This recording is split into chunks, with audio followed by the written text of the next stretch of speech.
The West Australian Government is going to spend about $50 million on building a new bridge across the Swan River down at the Causeway. It's going to start next year probably. And I guess the question is, well, is a bridge really required, and is $50 million money well spent? Well, once you see the video, I guess you can make up your own mind. That'll be at the end in a couple of minutes. But let's just have a quick look through this article. So they've released an expression of interest to build an iconic new pedestrian and cyclist bridge across the Swan River. Yes, everything needs to be iconic these days, and I used to be very cynical about this until I saw the new bridge that was put across the Cooks River, which is a very nice looking piece of kit, I got to say. Probably cost more than a Bailey bridge to make it look that nice, but oh well.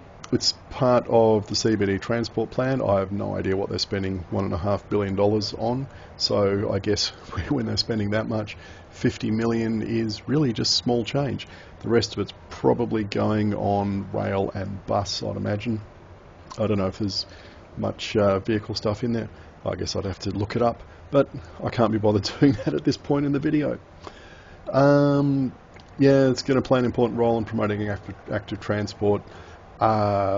Yes, I guess it probably will, because coming from a certain direction, this really is the only way into the city, and there's good bike paths connecting to this location, and getting across the causeway at the moment is pretty horrible.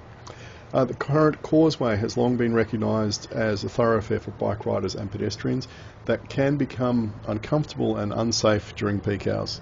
That can become uncomfortable? No, that is uncomfortable and is unsafe during most hours of the day. So that'd be the only correction I'd put in there. It's a very narrow path. You're mixing pedestrians and cyclists, and there's generally a pretty high volume of traffic 7 days a week across there. Built in 1952, the existing causeway has got, yeah, blah blah blah, and a narrow 2 metre wide path along the western side. Boy, 2 metres.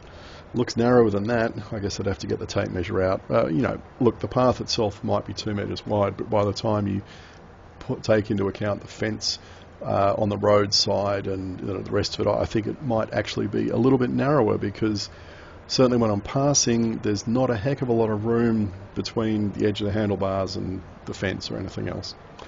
It creates a notorious bottleneck for riders coming into the CBD on one of the busiest commuter routes. Why do they know it's a busy commuter route? Oh, because they've got automatic bike counters, and they're getting data 24 hours a day, 365 days a year, so they can actually back up this decision with real up-to-date data, and data that goes back years. And so when they say there's an average of more than 1,400 cyclists and 1,900 pedestrians, yeah, they can go to the counters and back that up. So, new bridge is proposed to be 6 metres wide, with dedicated pedestrian and bike lanes in both directions. Yep, that's pretty nice. And they want to include tributes to prominent Aboriginal people from the area. Yeah, they've already done that at Optus Stadium. And what they're showing there is the existing causeway. So there's an island in the middle, and bridges either side of it. And that's what the new bridge is going to look like. So they have to put some curves into it for some reason. I don't know why they just can't build a straight bridge, but I guess it has to be iconic, and the poles need to be bent a bit, and it needs to bend around to flow for some organic reason. Okay, I'll stop ranting about that, but yeah, it seems to be the modern thing that you just can't build stuff in a straight line.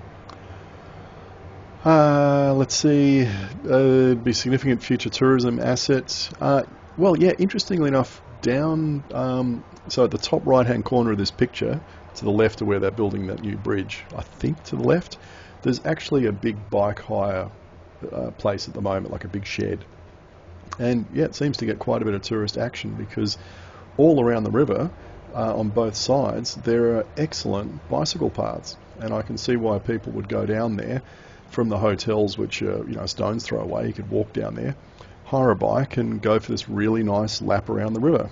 The only not nice part of it is getting over the causeway. So, will it attract tourists to WA? Probably not. Will it make their life a bit more pleasant when they are here? Yes. But mainly for commuters and just locals who want to cross over the bridge, it'll be excellent.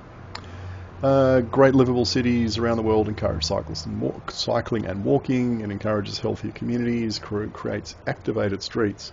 Ooh, okay. Haven't heard that before. I mean, term like active transport, yes, but activated streets. Wow, is that like activated charcoal? And builds vibrant neighbourhoods. Yeah, I think we can all agree that a neighbourhood that's got people walking and cycling around, or just standing around having a gas bag, is much more interesting and vibrant than just a traffic sewer with cars going past. The new bridge will deliver a safer, more connected crossing for all kinds of cyclists and pedestrians. Yep, okay. It's a project that's been talked about for years, so we're getting on with building it. Right, okay, good. The bridge and associated paths will see an investment of $50 million and expected to support local jobs, blah, blah, blah. The contract will be awarded later this year and construction to start in 2022. But before we have a look at the existing path over the causeway, let's jump down to Fremantle and have a look at the paths across the existing two bridges there. Okay, one of them. I don't have footage of the other one. They're both equally shocking and horrible. And these are really quite similar to what the causeway faces. And I slowed down and let that guy pop off the bridge because this is just terrible, and it's much more sensible to just let them get off the bridge and then get onto it rather than trying to pass on this very narrow piece of stuff. And you can see from all the wood, etc., that this bridge is probably, I don't know, it could be 100 years old for all I know. Very rough surface, and it gets pretty busy as well, not at the moment, but certainly on the weekends, large packs of cyclists just don't bother going on this path. They just get out on the road and mix it up with the traffic. So the causeway is not the only bridge in Perth which suffers from this problem. I wonder how long it'll take to do this one as well. And now we'll go across to the causeway itself, and the lead up from the city side is a very nice wide red asphalt path. High quality, well made, nice and smooth, nice and wide, and then it narrows, and here we are, we're suddenly on this 70-year-old path. And this is what I was saying about, see the fence on the side that kind of takes up a little bit of space when they say it's 2 metres wide. I wonder where they measure the path to and from, because it certainly doesn't feel this way. And yeah, if pedestrians aren't walking single file in either direction, getting past them can be pretty tricky unless they're very skinny.